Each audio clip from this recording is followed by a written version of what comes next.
Okay, may gabi ising tanadin naman sir. Dito sa tuwang pang 9 PM nga pahabol. Okay, so kato kong gihatag sa box kayo sa 214 man sir. Pwede ito nyo magamit ha. Okay, yung nga namin ganahan sa kong gihatag kaganiha, dalalang karon 9 PM. So 088 ang 5 PM man sir. So double partner na siya sa 008. And then single number po na siya sa 085. So, alam mo kumpiyansa nun sir, sa possible si Mueska, pwede nyo i-rest back si 980 ha, or 908.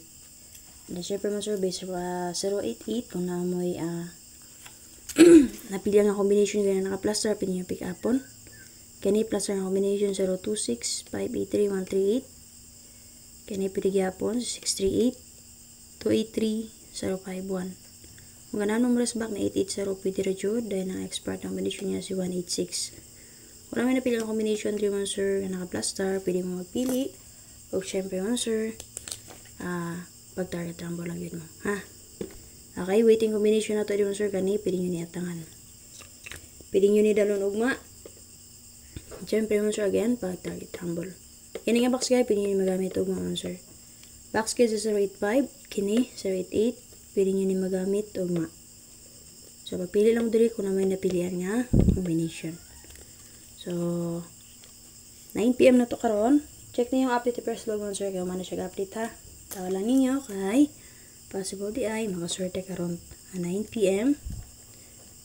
So, pusita. So, prasong 9 PM man sir, mag 2002 alta. So, kung na may pamaris, pwede nyo parisan o syempre pwede na nyo dobolan or mag-eska mo 120.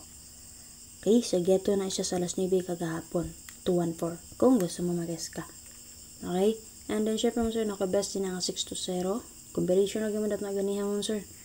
And then, dalong gyapon na to sa 80 mo sir. So, possible mo syndicate lang 52802.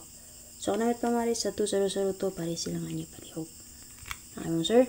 So, kung dili mo ganahan sa akong best, pwede mo pili dyan sa akong box kaya nga ako yatag sa inyo. So, kung nalang update mo sir, pag-share palihog para sa mga gusto mabay, makaabay pa.